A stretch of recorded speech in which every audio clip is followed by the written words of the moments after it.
DGM ಅವರು ಹೇಳ್ಕೊಂಡಿದ್ದಾರೆ, ಹೌದು ನಮ್ಮ ಒಂದಷ್ಟು ವಿಮಾನಗಳ ಪತನ ಆಯಿತು. ನೋಡಿ, ಆಪರೇಷನ್ ಸಿಂಧೂರ್ ಬಗ್ಗೆ ಸಾಮಾನ್ಯ ನಾಗರಿಕರು ಇರ್ಬೋದು ಅಥವಾ ಆಪೋಸಿಷನ್ ಅವರು ಇರ್ಬೋದು, ಎಲ್ಲರೂ ಕೂಡ ಸಂಪೂರ್ಣವಾದಂಥ ಬೆಂಬಲ ಕೇಂದ್ರ ಸರ್ಕಾರಕ್ಕೆ ನಾವು ಬಹಿರಂಗವಾಗಿ ಕೊಟ್ಟಿದ್ದೀವಿ. ನೀವು ಏನೇ ಆ್ಯಕ್ಷನ್ ತಗೊಂಡ್ರೂ ಕೂಡ ನಾವು ನಿಮ್ಮ ಜೊತೆ ಇದ್ದೀವಿ. ಆದರೆ ಭಯೋತ್ಪಾದನೆ ಏನಿದೆ ಅದನ್ನು ತಾವು ಬೇರ್ ಸಮೇತ ಕಿತ್ತು ಬಿಸಾಕಬೇಕು ಅಂತ ನಮ್ಮದೆಲ್ಲ ಬೆಂಬಲ ಇತ್ತು.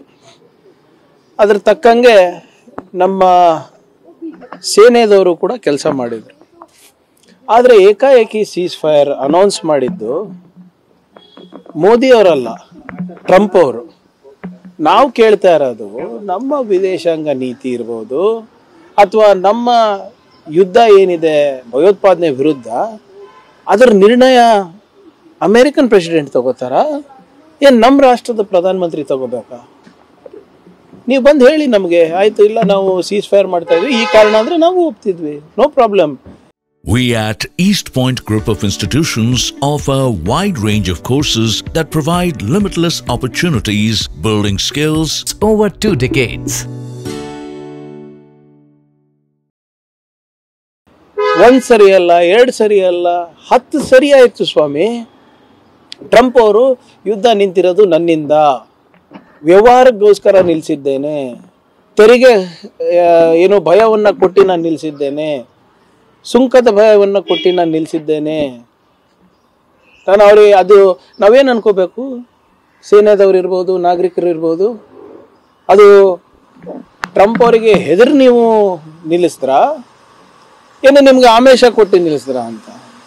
ಆಮೇಲೆ ಭಾಳ ಸ್ಪಷ್ಟವಾಗಿ ನಾವೇನು ಟ್ರಾನ್ಸ್ಪರೆನ್ಸಿ ಕೇಳೋದು ತಪ್ಪ ಇವರೇ?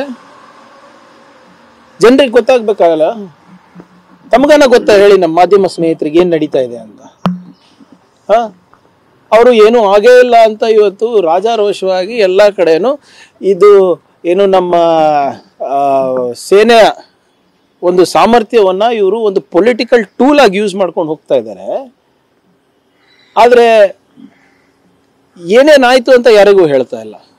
ಚೀಫ್ ಆಫ್ ಡಿಫೆನ್ಸ್ ಸ್ಟಾಫ್ ಅವರು ಇಲ್ಲಿ ಪತ್ರಿಕೆ ಹೇಳಿಕೆ ಕೊಟ್ಟಿಲ್ಲ, ಸಿಂಗಪುರದಲ್ಲಿ ಹೇಳ್ತಾರೆ ಸ್ವಲ್ಪ ಲಾಸ್ ಆಗಿದ್ರೆ ಆಗಿರಬಹುದು ಅಂತ. ಏನು ಲಾಸ್ ಆಯ್ತಪ್ಪ? ಆಯಿತು, ವಿಮಾನ ಪತನ ಆಯ್ತಾ, ಎಷ್ಟಾಯಿತು? ಈಗ ಯುದ್ಧ ನಡಿಬೇಕಾದ್ರೆ 2 ಕಡೆನೂ ಲಾಸ್ ಇರ್ತದೆ, ಅದಕ್ಕೆ ನಾವು ಒಪ್ತೀವಿ, ಇಲ್ಲ ಅಂತಿಲ್ಲ. ಆದರೆ ನೀವು ಹೇಳಬೇಕಲ್ಲ ಹಿಂಗಾಗಿದೆ ಅಂತ. ನಾವೇನಾದರೂ ಅದ್ರ ಬಗ್ಗೆ ಅನುಮಾನ ಪಡ್ತೀವಾ? ಏನೂ ಆಗೇ ಇಲ್ಲ ಅಂತ ಯಾಕೆ ಸುಳ್ಳು ಹೇಳ್ತಾ ಇದ್ರ ಜನರ ಹತ್ರ? ಕಾರ್ಗಿಲ್ ಯುದ್ಧ ಆದ ತಕ್ಷಣ ಒಂದು ಸಮಿತಿಯನ್ನು ರಚನೆ ಮಾಡಿ ರಿಪೋರ್ಟನ್ನು ಪಾರ್ಲಿಮೆಂಟಿಗೆ ಕೊಟ್ಟಿದ್ರು. ಯಾರು ಕೊಟ್ಟಿದ್ರು ಗೊತ್ತಾ? ಜೈಶಂಕರ್ ಅವರ ತಂದೆಯವರು ಅವಾಗ ಅಧಿಕಾರಿಗಳಾಗಿದ್ರು. ಇವಾಗ ಯಾಕೆ ಏನು ಹೇಳ್ತಾ ಇಲ್ಲ? ಪಾಕಿಸ್ತಾನನ್ನ ನೀವು ತಡೆಗಟ್ಲಿಕ್ಕೆ ಆಗ್ತಾ ಇದೆಯಾ ಇಲ್ಲ ನೀವು ಹೇಳ್ಬಿಡಿ ನಮಗೆ. IMF ಲೋನ್ ಸಿಕ್ತು, ಟರ್ಕಿಯವರು 300 ಮಿಸೈಲ್ ಕೊಟ್ಟರು, ನಿಮ್ಮ ಅಮೇರಿಕಾದವರು ಟರ್ಕಿ ಜೊತೆ ಒಪ್ಪಂದ ಆಯಿತು, ಚೈನಾದವರು ಪಾಕಿಸ್ತಾನ ಜೊತೆ ಒಪ್ಪಂದ ಆಯಿತು. ನೀವೇನ್ರಿ ಮಾಡಿದ್ರಿ? ಈಗ ವಿಮಾನ ಪತನ ಆಯಿತು ಅಂತ ಹೇಳ್ತಾ ಇದ್ರಲ್ಲ, ವಿಮಾನ ಬಿಡಿ ಇನ್ನೊಂದು ಖರೀದಿ ಮಾಡ್ಬೋದು, ಆ ಸಾಮರ್ಥ್ಯ ನಮ್ಮ ದೇಶಕ್ಕಿದೆ. ಆದರೆ ಅಲ್ಲಿ ಪೈಲಟ್ಗಳು ಏನಾದರೂ ಆಯ್ತಾ? ನಮ್ಮ ಸೈನಿಕರಿಗೆ ಏನಾದರೂ ಹಾನಿ ಆಯ್ತಾ? ಈ ಪ್ರಶ್ನೆಗಳಿಗೆ ಉತ್ತರ ಬೇಡವಾ ನಿಮಗೆ? ಆ ಪಹಲ್ಗಾಮ್ನಲ್ಲಿ 4 ಟೆರರಿಸ್ಟು 250 ಕಿಲೋಮೀಟರ್ ನಮ್ಮ ದೇಶದ ಗಡಿ ಒಳಗಡೆ ಬಂದು ಅಷ್ಟೊಂದು ಆತಂಕ ಸೃಷ್ಟಿ ಮಾಡಿ ಎಲ್ಲೋದ್ರು? ಇವರು ಬರೇ ಪುಕ್ಸಟೆ ಪ್ರಚಾರ ನಮ್ಮ ಸೈನಿಕರ ಹೆಸರು ಮೇಲೆ ತಗೋತಾ ಇದಾರಲ್ಲ, ಎಲ್ಲಿದ್ದಾರೆ ಸ್ವಾಮಿ? ಅಮಿತ್ ಶಾ ಅವ್ರು ಹೇಳ್ಬೇಕಲ್ವಾ? ಹೋಮ್ ಮಿನಿಸ್ಟರ್ ಯಾರು? ಮಿನಿಸ್ಟರ್ ಆಫ್ ಎಕ್ಸ್ಟರ್ನಲ್ ಅಫೇರ್ಸ್ ಯಾರು?